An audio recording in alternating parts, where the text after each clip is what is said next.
Olá, tudo bem? Prazer falar com você novamente. Eu sou o Dr. Bruno Gonzalez Mielo, sou médico neurologista clínico. E hoje eu queria falar de um assunto interessante, que é sobre a trombose venosa cerebral.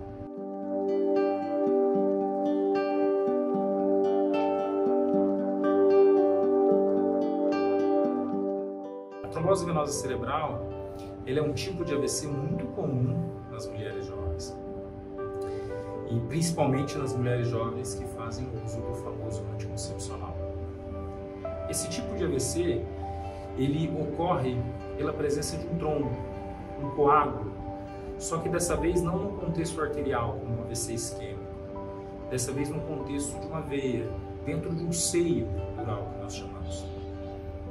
Em países em desenvolvimento e de baixo nível sociocultural, a trombose venosa cerebral ela pode chegar numa incidência de 1,3, 1,6 a cada 100 mil habitantes ano. Tá? Mas o interessante disso, e por isso que eu estou trazendo essa discussão, é que boa parte dessa história, um percentual bom, que 75% dos pacientes recanalizam e resolvem por si só. E um percentual muito pequeno deles, menos de 5%, podem ir a óbito. Agora, o intrigante disso, e por isso que a gente está falando desse assunto, é que essa melhora espontânea, sem nem sequer conseguir, às vezes, chegar a um diagnóstico, pode ser um risco. Um risco porque, a partir do momento que o paciente tem uma trombose venosa cerebral, o risco dele apresentar uma reestenose, uma reobstrução, é muito maior. Aí essas incidências começam a aumentar, chegando em literaturas mais recentes aí para 1,5, 1,6 a cada 100 habitantes por ano. Então, por isso que no dia de hoje eu gostaria de falar um pouco sobre a forma como a gente pode tratar esses pacientes, tá? A forma como a gente deve abordar esses pacientes que tiveram a trombose venosa cerebral.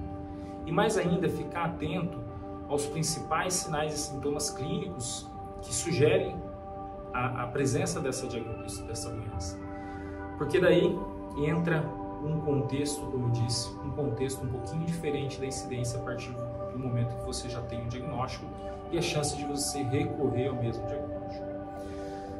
Então, para a gente evitar esse cenário, entra o conceito aí que eu quero dizer sobre o tratamento. E os tratamentos das tromboses venosas cerebrais, em geral, eles são feitos com o uso dos anticoagulantes.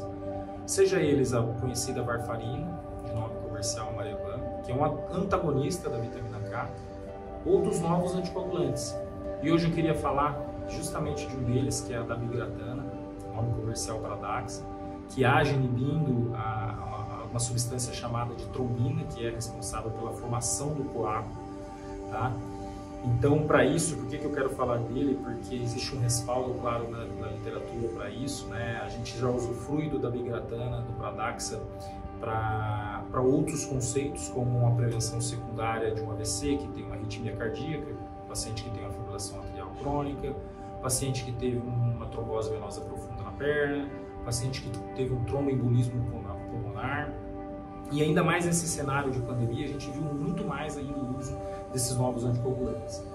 Agora, antes do estudo que eu quero descrever, que é o RESPECT-CVT, a dabigatran ela era usada de forma mais off-label, né, baseada em pequenos relatos de casos ou séries de casos. Então, os guidelines europeus eles não respeitavam muito essa indicação, nem embasavam e nem indicavam isso, tá, baseado em poucos trabalhos. Então, assim, para dar um pouco maior, para dar um pouco mais de fortalecimento, né, o estudo RESPECT foi realizado para mostrar justamente a segurança e eficácia do uso desse novo anticoagulante, comparando com os anticoagulantes antigos, os anticoagulantes vitamina K dependentes, que é a Marevan, como forma de prevenir a recorrência dessas tromboses venosas cerebrais. Então foi desenhado o RESPECT Trial, que foi um estudo multicêntrico, né, com um desenho que a gente chama de PRO.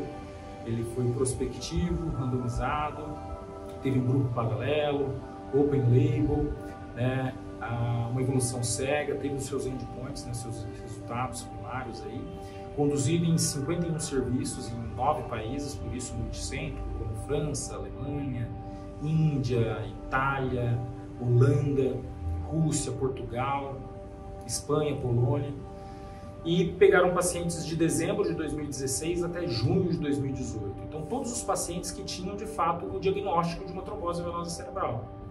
E dentre eles pegaram esses pacientes em 3 períodos, tá? Que eles chamaram de um período de screening, que foi de 0 ao 15º dia, onde esses pacientes ainda estavam em instituições hospitalares, né, que recebiam a heparina de baixo peso molecular ou a não fracionada. Depois 6 meses, né, onde um grupo recebeu a dabigatran e outro grupo recebeu o Marevan, a varfarina. E depois um segmento, um follow-up de 7 dias após o término desse uso dos anticoagulantes. Então, a primeira discussão e os outcomes, né, os desfechos desses pacientes, foi o primeiro passo, que nenhum paciente teve um novo evento de trombose venosa cerebral. Então, o principal papel era, ele é seguro para trazer recorrência dos sintomas? Sim, mostrou que a dabigatran ela é segura para isso. Agora, a nossa maior preocupação com o uso desses novos anticoagulantes era em relação ao risco de sangramentos cerebrais. E também evidenciou que foi baixo esse risco no contexto que eles chamaram de clinicamente, né, os sangramentos majors, né, que seriam os clinicamente com repercussão clínica. Então, um adendo, né, que quando a gente olha o uso dos DOACs, né, dos novos anticoagulantes, para o tratamento de uma previsão secundária de um AVC isquêmico, naquele paciente que tem uma fibrilação atrial, uma arritmia, o número de sangramento ele é um pouquinho maior e muitas vezes mais clinicamente significativos, porque o perfil dos pacientes era um pouco diferente. O estudo RELIANCE eram pacientes mais antigos, mais velhos.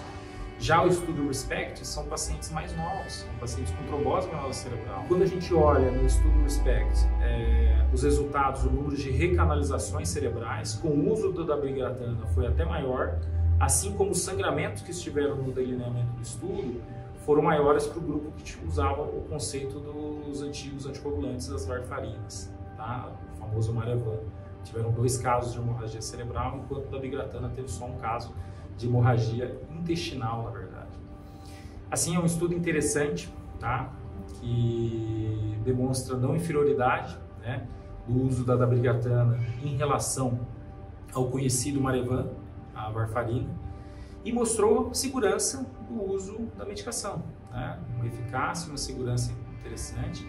A dabigatran tem o nome comercial de Pradaxa, e pode sim, a partir de 2019, quando foi publicado esse estudo, ser usado para o tratamento das tromboses venosas cerebrais.